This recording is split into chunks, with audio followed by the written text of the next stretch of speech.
Hey guys, it's been a minute since my last upload, but I'm back with another build. Today we'll be taking a look at a keyboard that isn't for me, but for my girlfriend. The board, switches, and keycaps were all chosen by her personally, and I figured I would also share my thoughts as well. The board she chose was the GMMK Full Size, a full-size keyboard with Hotswap capabilities. Since she wants a board that's full-size and can support custom switches, this seemed to be a good match.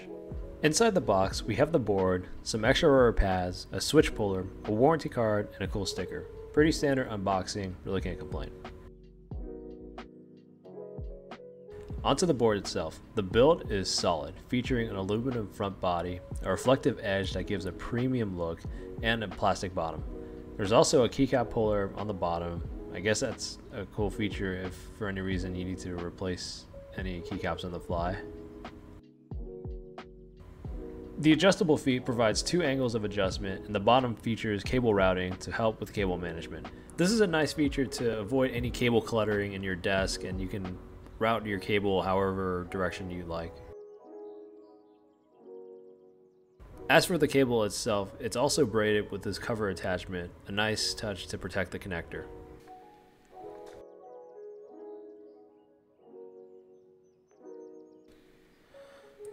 Like I said, this board is hot swap capable, meaning you can pick any 3-pin switch you choose. Unfortunately, if you have 5-pin switches, you'll have to cut the 2 plastic pins for compatibility.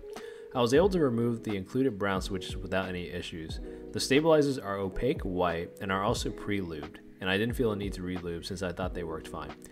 As for the switches, my girlfriend chose Kailh Speed Pink, a clicky yet smooth switch similar to the very popular Jades. These switches use a metal click bar to create a clicky and tactile feedback whenever the switch actuates. Here's a close-up of the click bar. It's pretty cool stuff.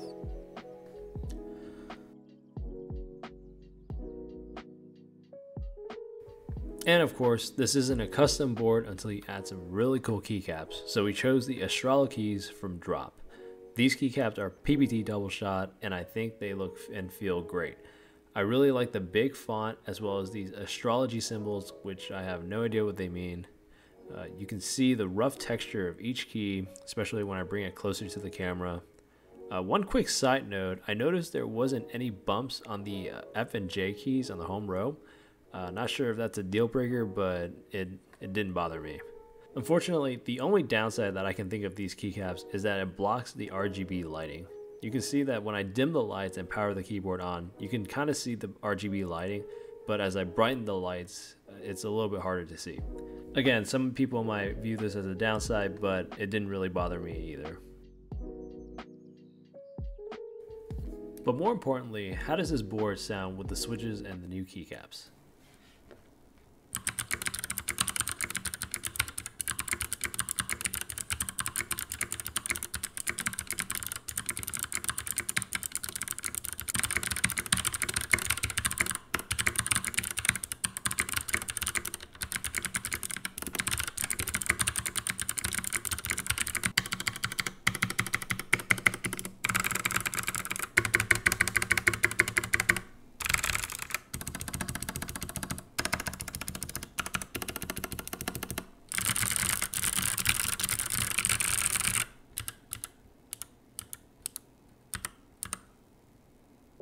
The software has a plethora of lighting customizations as well as custom macro settings.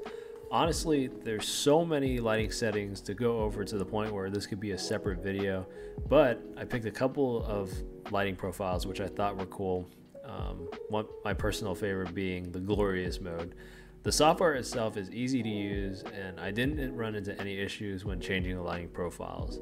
I believe you can also uninstall the software, or you don't need to use the software at all to change some of the profiles. Overall, I'm pleased with this board. To some, this might seem like a straightforward board with very minimal mods, but I think this is a case where less is more. If I had to be very petty, I would say some of the switches are a bit too easy to remove. There were a couple instances where I tried removing a keycap, and what ended up happening was I removed the entire switch. But other than that, if you're looking for an affordable hot swap board that's also full size, I would recommend this. Anyways, that's it for this video. Thanks for watching.